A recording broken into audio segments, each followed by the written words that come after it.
सच्ची घटना पर आधारित। 14 साल पहले की बात है। मेरे मोहल्ले में 3 बेटियां अपने माता पिता के साथ रहती थीं। परेशान बहुत थे, हालत भी बहुत तंग थी।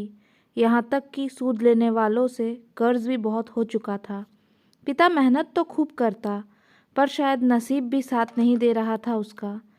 सबसे मदद मांगी, रिश्तेदार, दोस्त, पास पड़ोस, यहाँ तक कि सरकार से भी, पर उसकी किसी ने एक ना सुनी। बस मजाक बनाया गया। बस फिर क्या था, आखिर वो मनहूस दिन आ ही गया जिसके बारे में किसी ने भी नहीं सोचा होगा।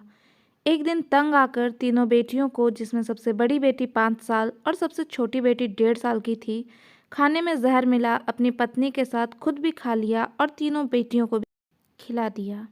फिर सब शांत हो गया। लेकिन दोस्तों, ये जो हुआ गरीबी के कारण, ये कोई कहानी नहीं, ये तो ना जाने कितने परिवारों में होता रहता है। दुख की बात तो ये है कि उसके बाद भी उनका मजाक बनाया जाता है। जिसने भी ये एक बार में पढ़ा या सुना, मरने के बाद भी उनको नहीं छोड़ा।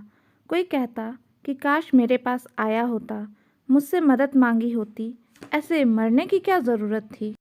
अरे पैसे ही तो थे, हम ही दे देते, ये सब करने की क्या ज़रूरत थी। पर जनाब, मांगी थी उसने मदद, पर मदद तो दूर, किसी ने सहानुभूति के 2 बोल तक ना बोले। उस अकेला हो चुका था। कर्जदार रोज़ मारने की धमकी जो दे रहे थे, कभी बच्चों को तो कभी उसे। जानते हो कर्जदारों ने क्या कहा? अरे ये सब करने की क्या ज़रूरत थी, पैसे ही तो थे, हम माफ़ कर देते। पर कोई माफ़ नहीं करता। जीते ज़िंदगी कोई माफ़ नहीं करता।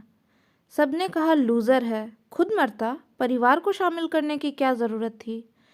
पर मैं सच बोलूँ, हिम्मत वाला था, जो दरिंदों के लिए परिवार को छोड़कर नहीं गया।